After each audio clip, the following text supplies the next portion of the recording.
Team Number.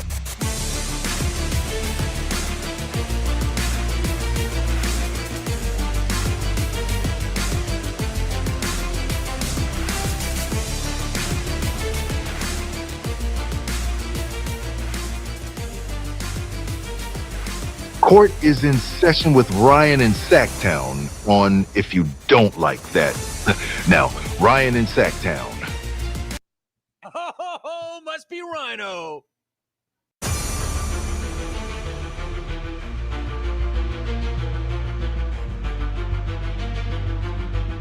Daddy's back.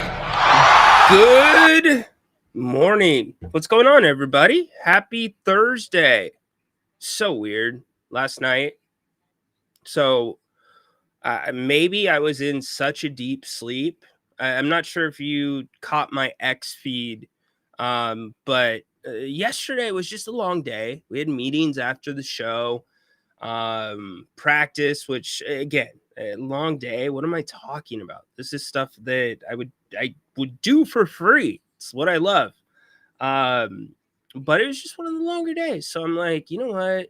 I'm just going to do it. I'm going to go get the New York Prime from Bennett's. Now, I recommend you eat it there. Doesn't mean it's amazing. Doesn't mean that it's not amazing to go. It is. I got it to go. Oh my gosh. I slept like a baby. And now that's where I get to the sleep part. Whenever we used to go to Maui, we would commonly, depending on the weather, pull our air mattresses, whatever it was, onto the balcony. Because we were on the top floor at the condominium place that we stayed. And it's overlooking Kaanapali Beach. And we would sleep on the patio, right? And last night, because my bed is next to a window, I'm hearing just the flowing water. And like in my head, because I'm sleeping so well, it took me back. Like I'm wondering, like, wait, am I in Maui? Because I'm hearing the water, but I'm not getting wet. It was just so weird. So we got some rain last night, but I slept really good. It was relaxing to hear the Kings headed in to day 3 of training camp. Practice number 4 here in just a little bit. They'll be starting within the next 30, 40 minutes, within the hour. We'll call it that. I will be out at practice for media availability today. So if you have any questions from yesterday that you want to ask about training camp, if there's anything that you have questions about the season, let me know. Niners fans, you got the Niners and the Rams tonight. We'll play a little bit of audio from practice yesterday. I've put some of the continuing themes up on my social media just about team conditioning being very important, accountability, both to yourself and your teammates being important. And as we came into the gym yesterday, it was another full court drill. One player for the team shooting a free throw. Everybody else lined up on the baseline. If you miss the free throw, everybody runs. So that's the second day in the row that we have seen conditioning drills as we come into the gym. Had a chance to talk to Domas, had a chance to also talk to Coach Christie. Domas seems very excited. He seems very, very excited. In fact, it's the perfect analogy that I can think. Analogy that I could think of. You know what? Let's get this cleared up. My bad. I haven't had a sip yet. That's good. That's really hot. Maybe this show's going to go a little long. If you're new to this version of the King's Court, we go as long as the coffee stays hot. So, there is like this. If we put the Kings to, excuse me, so I kind of had the window open, so I'm like a little bit stuffy. If you put the analogy of somebody that is walking a tightrope, and I'm not talking about a tightrope that's, what do they call those, by the way? It's actually a sport now where the rope is like 2 or 3 feet off the ground and you're like jumping on it. Somebody pick me up on that because I've seen it. It's turned into a sport. But for my example, I want you to think about like that Nick Walinda guy that will walk on a wire that is connected between two high rises and no net between him, right? That was the Kings last year. 100% was the Kings last year. Now, what does Nick Walenda carry with him? He carries one of those big old poles. I don't know. It looks like a PVC pole, but I'm sure it's much more than that. Carries one of those poles in case he gets off balance. He can tip that pole and get a little extra weight on that side, and he balances out. Well, last year, the Kings, because they didn't have that bona fide distributor and point guard, they didn't have that bar to kind of balance out. So I think the hope in this building and this belief is Dennis Schroeder is that bar that's going to kind of balance this out. Like many of the mistakes last year were just IQ things, just bad decisions. So you got to think the team is a little bit smarter this year. Definitely smarter because Dennis Schroeder's there. But I don't think Domantas Sabonis is going to make some of the same decisions he made last year that were bad decisions. I don't think you're going to be asking Zach LaVine to be in a position to make some of those decisions that ended up in turnovers because you're not going to ask Zach to run the point. It's not Zach's position. So I guess what I'm saying is you're one position closer to getting everybody back to a normal position. But Doug's talked about these wrinkles they're going to put into the offense. And this is not a set offense. This is very much predicated on reads. That's what that's going to be. It's kind of what we've seen over the past couple of years, except they're hoping that the ball moves a little bit more. But instead of having Sabonis constantly at that dunker spot, the top of the key, they want to move him around a little bit more. Because if Sabonis is at the top of the key, the big man is right there in the center of the paint. So how can they get that guy in a different place? And what kind of new dynamics open up to the offense, depending on what Domas decides to do, especially when it comes to the jump shot. We saw that he can hit the three ball. He shot, I think, a tick under 2 of them per game last year, maybe 3. Percentage was higher. He did it well. But he's still been hesitant to take that 12-footer.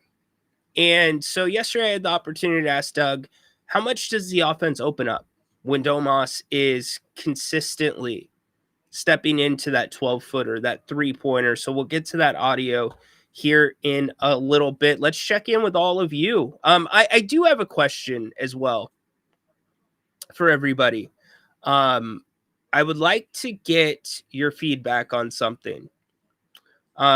We so much appreciate all of you that are listening on Fox Sports Sacramento, KSAC. We've had some issues with our guest phone line. We've missed Sean Salisbury 2 weeks in a row now.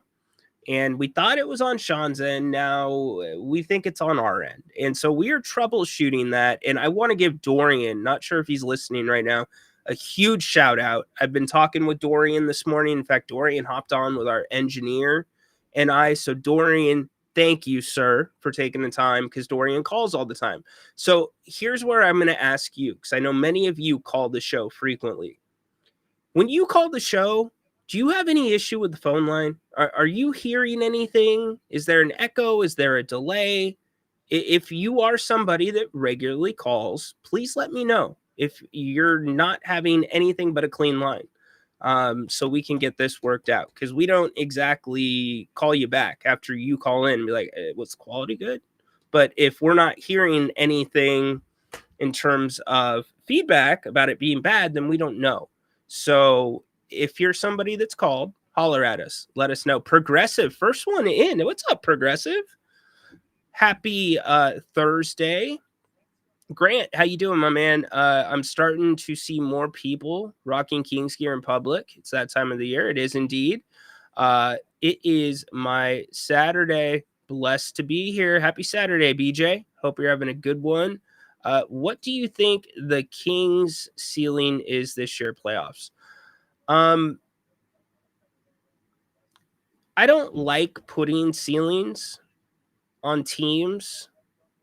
What I will say is if we're starting the conversation at championship, I can't start there. I think we need to acknowledge that. I can't start the conversation there. Grant and I had this question, or we kind of kicked this around yesterday.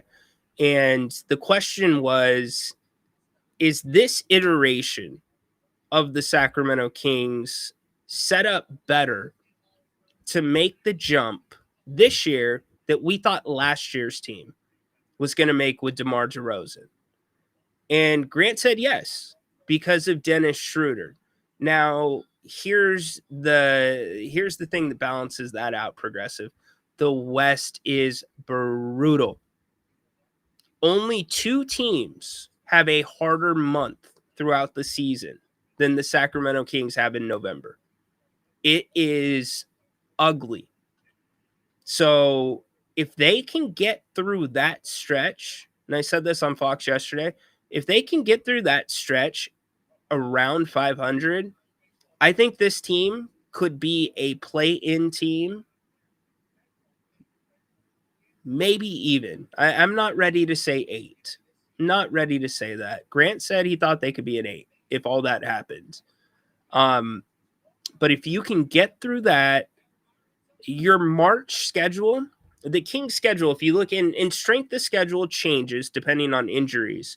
But as we sit today, just based off of the teams, the schedules, what everybody's anticipating, if you look at the Kings strength of schedule, and you guys need to do it this way, it looks like the singular bars. You guys remember singular that turned into like AT&T and all that? It goes down like that. And the bars are all equal as they go down.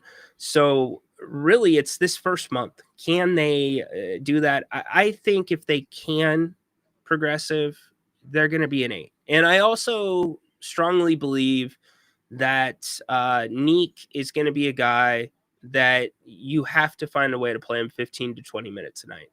I think he is going to have that kind of role on this team. I think he will also probably be in the running for one of the 2 all-rookie teams. That would be my guess. Jake, that's crazy. Dorian, he is here. What's up, man? Bennett's. Yeah, you know what I'm talking about, Dennis. I didn't do the bone-in. I did the New York, and it was massive. It looked like a tri-tip. Think about a tri-tip that's like all filet mignon. Oh, so I've got steak for days right now. Let's see. Bennett sounds good. Oh, you're going to do the pho. Dude, I like pho too. The aromatics that go into the pho. Oh, so good. It's got to be... Okay, BJ, here's the thing with pho. And I guess it's personal preference, but I like to be kind of basic. Give me the thin steak, and that's it. Maybe the Thai meatballs. But I don't want anything beyond that. I don't need the tendon. I don't need the brisket. Just give me the steak. And don't give me the bean sprouts either. The bean sprouts ruin pho. You can't put those in there. How do you find 10 3-point shots for Keegan Murray? I think 10 is too high. If we're talking about a team that is going to play relatively in the same neighborhood pace-wise as they did last year. However, if this team is going to play faster, and let's say that, they do cause a few problems defensively by picking up the ball 94 feet, I could see Keegan getting 7 to 10 3-point shots a game. Here's one thing that it's really not something I can ask Doug, because it's impossible to quantify. But the vibe that I kind of get is the Kings last year were not bad with their spacing in transition. They were doing what the coaches wanted them to do, but the ball wasn't always getting to the right spot. So that goes back to Dennis Schroeder now.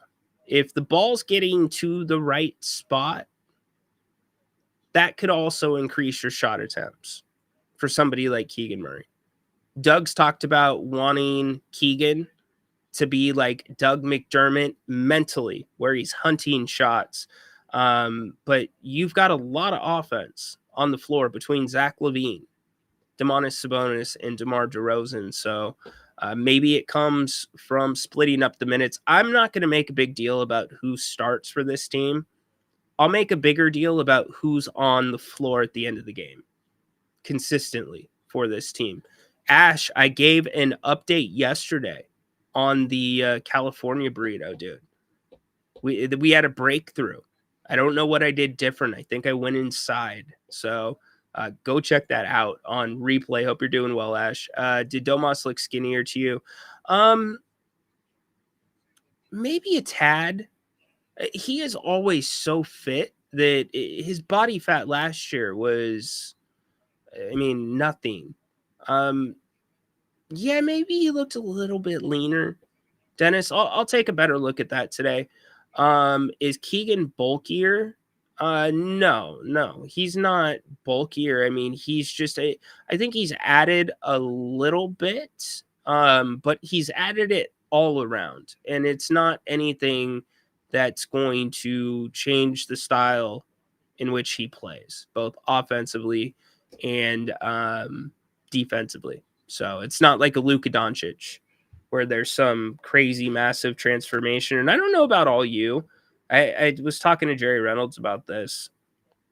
I wonder how, because the post up having your back to the basket for Luka was always a big thing. I wonder with the way that his body is transformed, if he's still going to have that advantage, if he's still going to be able to do that. And I've talked about here, I wonder if he's going to maintain that body style all throughout the season. The easy thought is, yeah, he's going to be playing, hopefully, if you're the Lakers, 82 games, right? But the reality is that's a long season, and there's a lot of late nights. There's a lot of long travel. What I'm getting at is, can he keep the diet tight during the season? When it's easy to grab the Chick-fil-A that's waiting for you on the plane, are you going to the meal prep? Like those kind of things. My guess is for the Lakers to have a 4-month sample size, and it's not a surprise that they gave him the max extension, but to have him transform his body in 4 to 5 months and then you give him the extension, they've got to feel pretty confident that this is here to stay, or if there's some issues, they'll be able to handle those fairly quickly. So we'll see. BJ talking about Keegan, that we need to run some sets for him. Who was asked yesterday? Domas was asked yesterday. Was it Domas or DeMar? It was either Domas or DeMar was asked about if any Keegan wrinkles have been put in, and they have not gotten, according to one of them, they have not gotten to that yet. So good enough. Progressive slack lining. Yes! Acknowledge progressive. That is exactly what it is. It's slack lining. Acknowledge me. Progressive, you get a... Ooh, that's a great question. And I know it wasn't a question, but that's the highest honor you can get from Jerry Reynolds. Whew, that's a great question. Ooh, that's a great question. Thank you, Progressive. I would be very hesitant to do the slacklining stuff. I was always hesitant about skateboarding because like it just looks like it's so easy to roll your ankle in addition to falling off the board.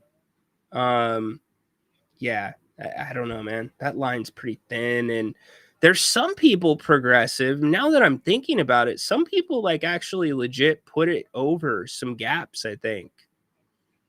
And maybe they're wired in, but yeah, no, thank you. Let me keep my feet on the ground. No, not gonna happen. Doug was asked yesterday if any of the coachy or the principal concepts are being put in. Doug acknowledged that he likes, some of those looks, but there's already some of that nuance in the Princeton, the two bigs coming up look that Coachy used to run with the Glory Day Kings. But there's already some dynamic of that within what the Kings are doing with the DHOs and moving the ball around and such. In fact, let's get to some sound from yesterday. Might as well do that. Let's see. Get it all queued up for you. Not sure why my drops are so far back. Because I do not have these labeled, not in any particular order. Here's a drop from Domas yesterday at practice. This might have been me asking the question because of where he's looking. Malik Monk have an incredible pick and roll connection and chemistry. What goes into trying to build that same chemistry with Dennis Schroeder now? Just reps throughout the year. We're going into our fourth year, third year together, and it's when a player knows how to play pick and roll, it's kind of natural. You don't really got to work on it. You might see something, you might tell him something once, and he quickly picks it up. So that was Domas on, and the reason I asked that question really was because the pick and roll was a problem last year if the ball wasn't in Malik's hands. Domas had more foul outs last year than he had in his entire career combined. And a lot of those fouls came on illegal screens, some Domas's fault, but more times than not, it was the guard not rubbing shoulders with Domas. And usually, I'll put it this way, it is, you usually can give a little bit of a lean and it's not seen if the two players, the ball handler and Domas, are fairly close together, if their shoulders are close to rubbing. But if you've got a separation between those two and you start to put your hip out, it's going to get called. So, I'll be interested to see if they try to do any more pick and roll outside of Malik and Domas and Dennis and Domas. I also had the opportunity to ask Coach Christie if I can find this stuff. Where did it go? Where's all my drops, yo? They gone. Okay. We'll listen to some other drops, then we'll get back to that. Domas talking about the new wrinkles, I believe, in the offense. I don't even know. This year it's been very. Oh, this is the difference between training camp. The differences of having a full camp under Doug versus Doug taking over last year. Very strict. Scott and Doug have really implemented their rules and their values, and it reminds me back when I was a rookie. Do you like having a team be an extension of the head coach? Yeah, I like it. There's a discipline, there's accountability. It's something that this place needs, and I'm excited. Domas seems to be very content with what this vision is for this team. As for the offensive wrinkles, I believe this is the correct drop. Or maybe defense be able to give you more options. It lets me to do what I do on offense, getting guys open more frequently instead of being under the rim, an undersized big. Can't do as much as I do out on the perimeter. So you're comfortable with what the Oh yeah, I'm excited. Yeah. Well, elaborate on that if you could. What you think? I do all the DHO stuff, the pick and roll stuff. Now I'm on the wing. I can either shoot, drive, get into more stuff. Whereas when the guards are doing that, I've been under. Not really a threat down there, and now people have to respect me out, not only just creating and just being aggressive. Very true. Gotta respect him. Have to respect him. I want to get Doug's drop in a second. Here was DeMar yesterday. Ground zero and not having to worry about trying to figure out stuff and still going out there playing in the same token, especially once, Doug took over and, just changing up so much stuff on the go. Now we could just, the mistakes we do make, we can come in the next day, correct them, understand what we did wrong, what's expected. You get a feel for every single guy and learning things. tendencies, certain habits, building great habits, but I don't have to worry about, mid-season things, So that's one thing that definitely, we got. So we'll get to Doug in a second. So the team saying that, it's kind of a clean slate. We all feel like the communication's good.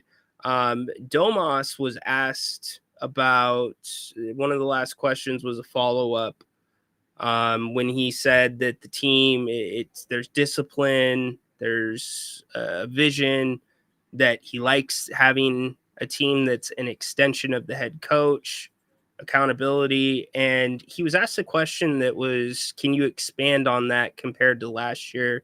I hope this is the right cut. I mean, just everything, very, very, very professional, and I can explain that, without saying other things from the past. But it's okay. I don't want to get into that. So there's Domas, putting the past in the past, being professional. Remember, Domas and DeMar, they were not happy after the loss to Dallas. The exit interviews, they did not pull any punches. And DeMar even openly spoke about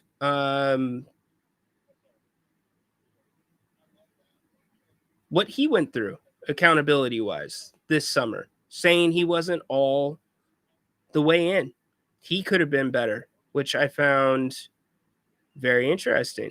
So I'm trying to find this Doug cut because it's important to me.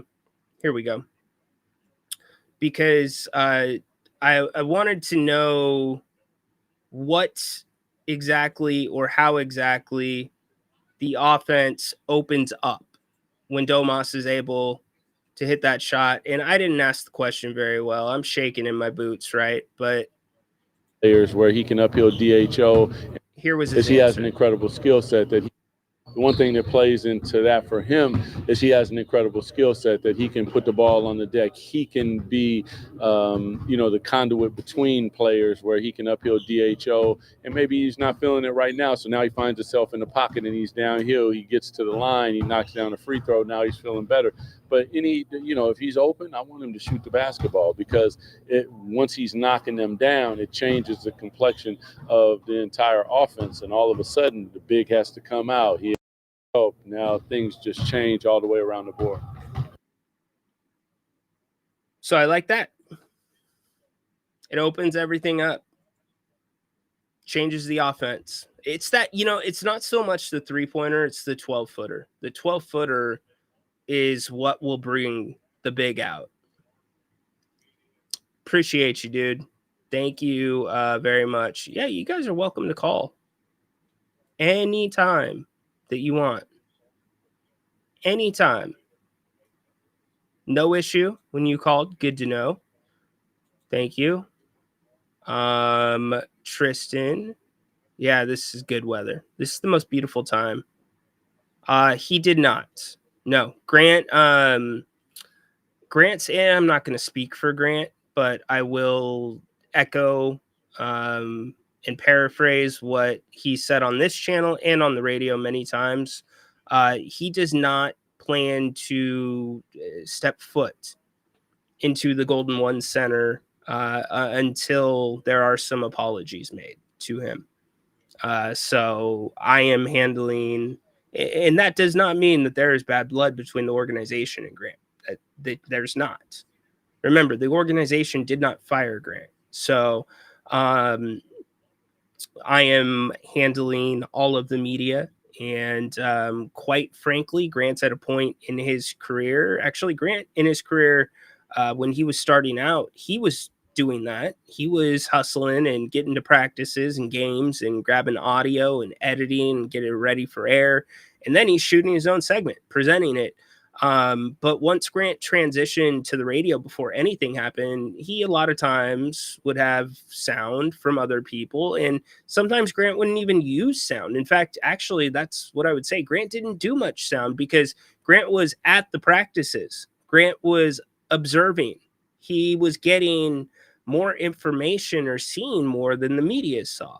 So he didn't need sound, but he's allowing me to do that. It's a great honor. The Kings media team has been incredible to me and to everybody else. So it's a fun experience to do. But no, Grant will not be going to practices or the games.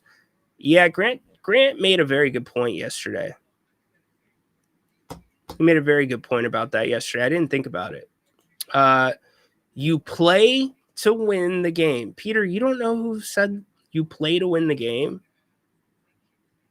He was a coach in New York. Do you at least remember that?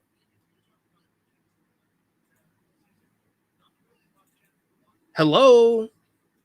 Hello? Does that give you a hint, Peter? Hello? You don't know who this is, Peter? You play to win the game.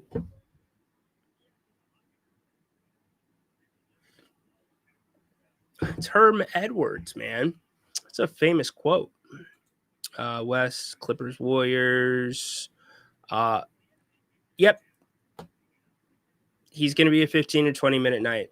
Maybe not right off the bat, but once we get into the meat of this season, I would say, and I'm on record right now, by the time we hit the 25 game mark, this is my opinion, if there's no injuries, I do believe Neek will be getting at least 15 minutes a game. We'll see. We have not seen any scrimmaging. We've only seen the guys getting up and down the court in conditioning drills. We've seen them shoot free throws. We've seen a couple guys stay after practice to get some extra work in. As the week moves along, the practice schedule, the Kings practice through Saturday. My guess is it's not been announced, but probably we'll have an off day Sunday and then come back Monday and start getting ready for their first preseason game here in Sacramento against Toronto on Wednesday. Good morning, Gail. I don't know if they have a bone-in ribeye. They have a bone-in porterhouse. Here's the problem that I have with the bone-in. Don't let Haunted Horse get that drop, by the way. Here's the problem that I have with it. Is you're paying for the weight of the bone. And where does that bone usually go? It's the dog, right? They're great, but it like twofolds the price because the bone's like 2.5 pounds, it feels like. Am I wrong? For Foe, he gets all the meats. All right, fair enough.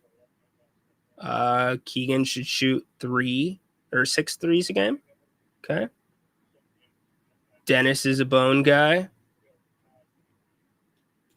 I got 5 last time. I got lucky. I have a couple in the fridge. I should put them on Craigslist. That's how good those things are. What's up, Flores? Saw a clip showing Sabonis liking local coffee. Is your coffee local or homemade? Great question. My coffee right now is not local, but it is homemade. 100% homemade. I do not like the majority. Actually, I will say this. The coffee place that is in Doco that's right across from the arena, they have a really good, just if you get a regular cup of coffee, it's tolerable. But I can't do Starbucks. I can't do any like Pete's. I can't order a coffee from there. It's like drinking mud to me. It's a little bit too strong. So if we hit the Bucks, it's usually an almond milk, a brown sugar almond milk, or no, brown sugar oat milk, shaken espresso. But that's like once a month. Like that's literally once a month.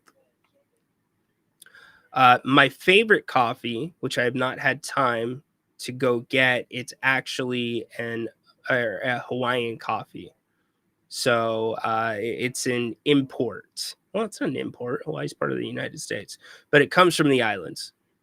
comes to the mainland from the islands. So that is my favorite one. That is usually in my cup. But right now it is Don Francisco, I believe, vanilla nut. That's what I'm going with right now. Yeah. Yeah. You know, I got to say this. McDonald's makes a good cup of coffee. If you don't want a flavored coffee, they have a good cup of coffee, especially when it was 99 cents. Now it's like $2, 16 cents. I'm not going to pay that for coffee. All right. Peter, thank you, Progressive. Appreciate it. You thought the highest was this one? Every team really needs what I call a shitbird. I think this is the highest. Ooh, that's a great question. I'm trying to look back. I mean, is there anything higher that you can get from Jerry Reynolds? You know, Jerry loves him some Tristan. Jerry goes out of his way to make sure that he throws a Tristan or two comment in. What did Jerry give me one day? I think it was like, man, this guy really knows his basketball. Let's see. It wouldn't be any of those, Tristan. I mean, I would just Tristan hopefully you would ask me a question. That's one of the highlights of the week. There you go. There you go. See, Jerry loves him some Tristan. Let's see. Tristan, pay attention. Oh, pay see, attention. there's more Tristan. Come on. Maybe it's this one. Oh boy, that's a tough one. Now, see, this guy knows basketball. Okay, so what is let's decide this. What is the biggest honor that you can have here from Jerry Reynolds? Is it A? Oh boy, that's a tough one. Now, see, this guy knows basketball. Is it B? Ooh, that's a great question. Or is it C? Every team really needs what I call a shitbird. Which one is it? Put your vote in the chat. Again, A? Oh boy, that's a tough one. Now, see, this guy knows basketball. Sorry, Tristan, you can't vote for D or E, those being the Tristan drops. They're not in the running. So it's A. Oh boy, that's a tough one. Now, see, this guy knows basketball. B. Ooh, that's a great question. Or C.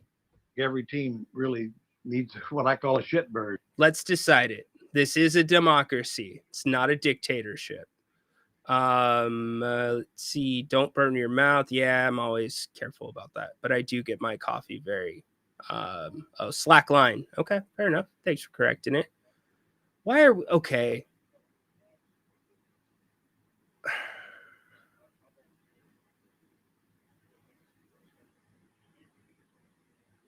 You know how technology is always listening? Like if you and your friends or you and your significant other are talking about something that you might need for the house or something you're considering, you know, like within 6 hours, your ads are that product or something close to it. I feel like some of you are always listening to what's going on in my house. Yes. Whenever I see dingleberries join the King's Court,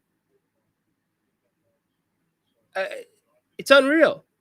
Like, I got a phone call from my son this past weekend, laughing and joking about dingleberries because his Tio explained to him what a dingleberry was, and he thought it was hilarious. So I have been dealing with dingleberry smack from my son and fighting it off left and right, saying we're not talking about dingleberries. And now it shows up in the King's Court. You guys have a bug. My house is bugged. It is. How do you know these things? And look, now we're expanding on dingleberries.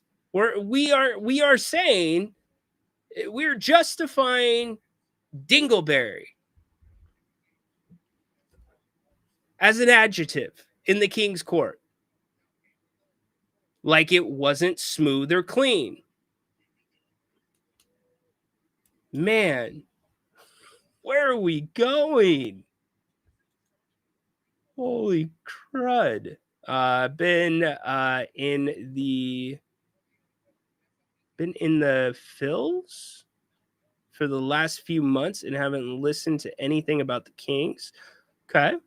Basically no trades, and they're running it back with last year's roster. No.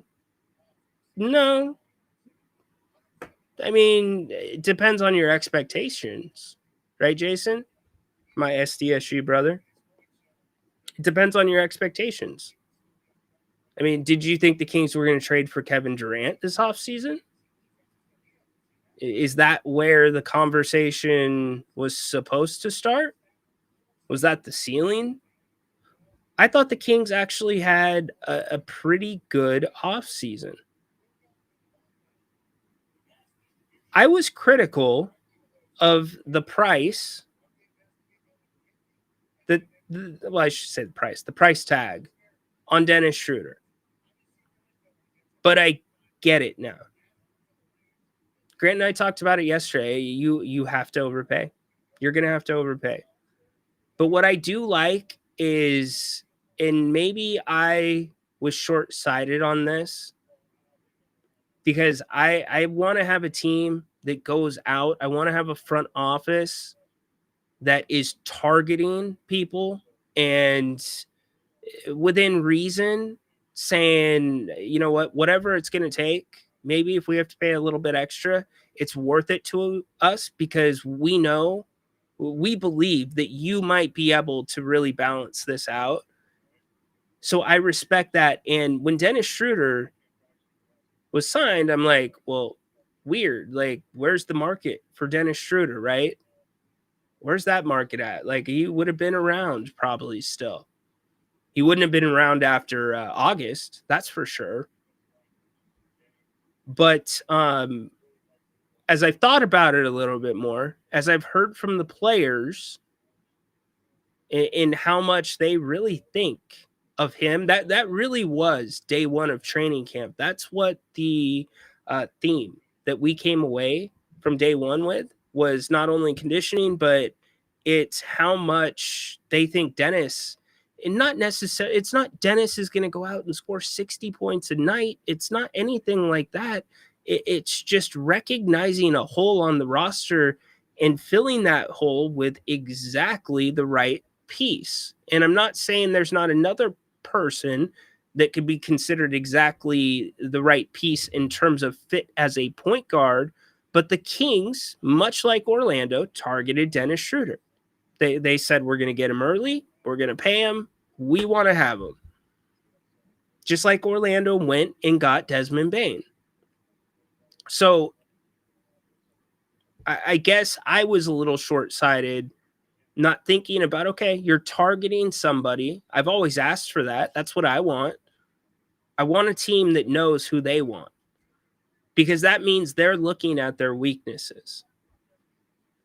I thought the draft was great. I don't need to rehash that.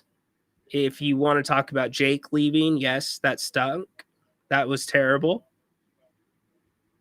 But, you know, Scott Perry can only do so much with what he has. And quite frankly, the Kings could have put $7 million on the table to Jake, and he might have still been LA bound. He's an LA kid. I mean, it was bizarre that Rob, I always call him Rob Lowe because Rob Pelinka looks like Rob Lowe. So why don't we just call him Rob Lowe Pelinka? Came out and said Jake LaRavia was their number one off-season target. Think about that. The Lakers, Jake LaRavia was at the top of the list. Insane. Valanciunas trade, understandable. I can see why fans would be a little bit irked at that? Is that the right guy to get rid of that's on a fair contract to dump some salary? Yeah, we can have a conversation, but I didn't think this was anything like running it back. I didn't. Especially if you compare it to the last 2 off seasons. Much more activity, in my opinion. 3 off seasons, I guess you could say. All right. Jason, everybody's getting Jason caught up. All right. It looks like we're pretty much through this thing. Anybody that's been Jason, have you called the show? I don't think you have. If you've called the show on Fox, and I asked this earlier, but if you've called the show on Fox and you've had any issues with the phone lines, please put it in the chat and let us know. Holy moly, Jim Bob Boley is the highest. That wasn't an option though, Peter. That was not an option because it's not from Jerry. It's Tedora doing Jerry. Dennis says C. So Dennis says C. Every team really needs what I call a shitbird. Jason's with them there. It's a tough one. None of the above. Okay, see, Peter always going his own way. Matthew says C. Right? I mean, how did we even get here? I mean, I'm not going to lie to you. I don't do a lot of prep for this show. I just come and tell you what I know and answer your questions. I might have a thing here, a thing there, because we're not going 2 hours. But when I got up this morning, the last thing that I thought I was going to be talking about on this show is dingleberries. I mean, dingleberries have taken over the show. What's next? Do I need to work dingleberry into a question today to Grant? Like, come on. Jason has not called the show. Would you bring this to Grant? You wouldn't put dingleberries in Grant's chat. Why are you putting it in my chat? What did I do to you?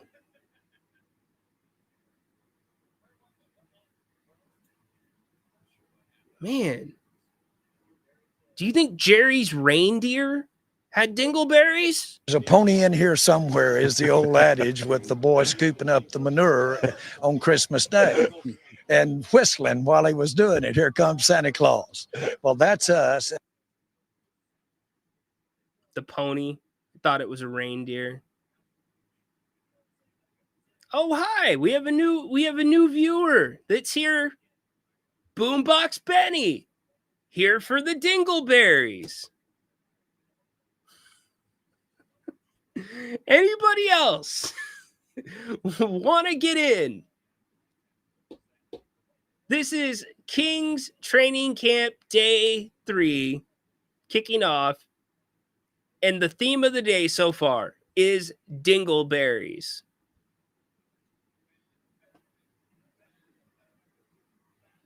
Man. I love you guys. You can take the show wherever you want to take the show within reason. Within reason. But, I mean, the show, if I had to go an hour, on dingleberries, this show would be struggling. Well, everybody else in the chat, dingleberry.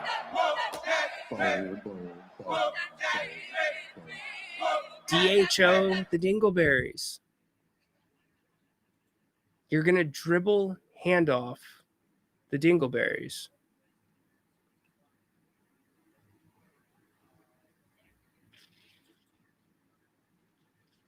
Okay. I think we're about done. I think we've done everything we need to do here today. Anybody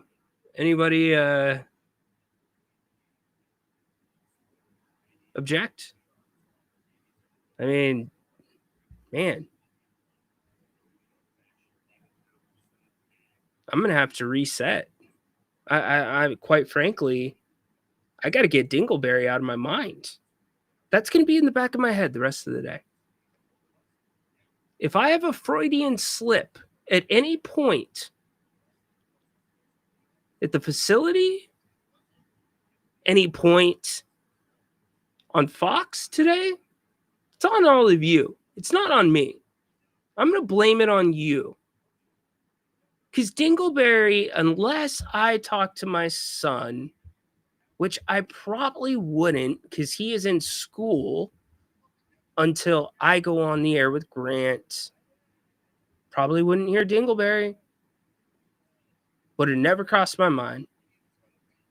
Coffee is surprisingly still warm, but we are going to get ready to get out. Come on, man.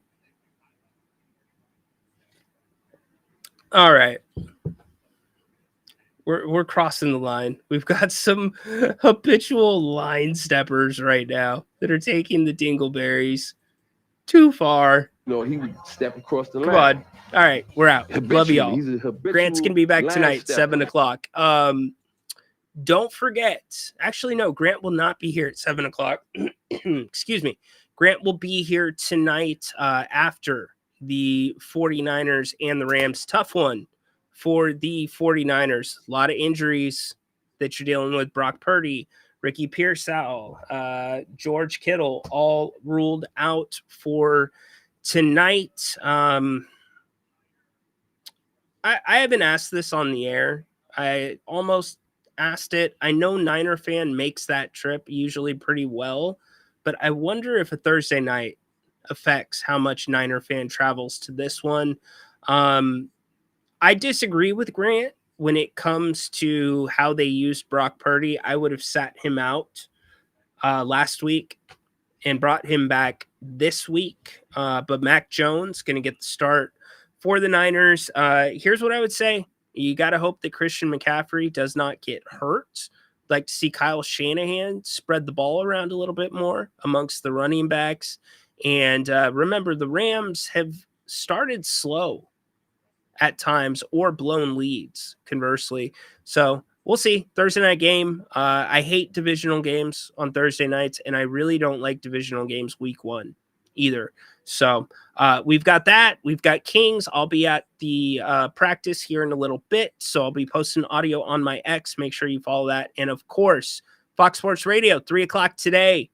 Give us a call. Lob us a call. We'll be talking a lot more about the Kings. We will be talking about tonight's game and much more. 3 o'clock, Fox Sports Sacramento.